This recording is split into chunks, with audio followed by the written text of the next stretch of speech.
it's Shandy from Expression Fiber Arts. Welcome back to my channel. I had a request from Andrea on how to crochet the puff stitch. So if you've run across that in a pattern and you're confused as to how to do that, we are going to learn how today. You'll want to grab some yarn and grab a hook and let's get started. Okay, to get started on the puff stitch, I've begun the row with double crochets, and so we're going to be making our puff stitch as tall as the double crochets.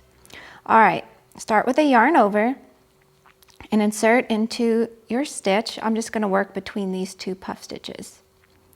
Yarn over and pull up a loop.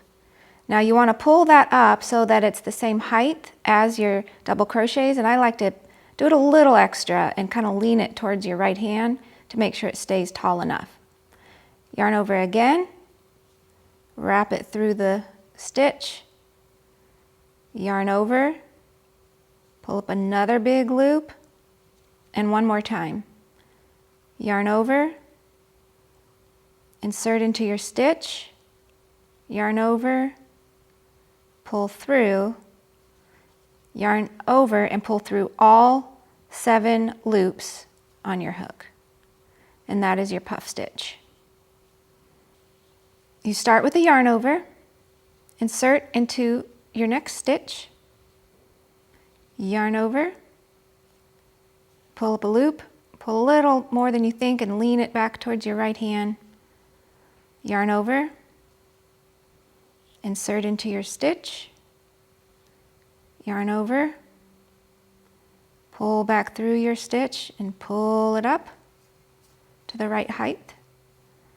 One more time, yarn over, insert into your desired stitch, yarn over, pull up to the right height.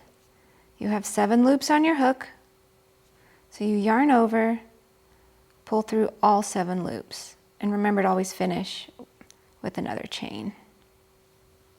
Puff stitches. Thank you so much for watching. Don't forget to like and subscribe if you enjoyed this video, and comment below with ideas you have for future videos. Also, head to expressionfiberarts.com and sign up for email updates. I'm going to send you free knit and crochet patterns, news about our big monthly yarn giveaways, coupons to my shop, tutorials, and a lot more. So you'll want to be sure to do that. All right, thank you again. Have a great day, and I'll catch you next time. Bye.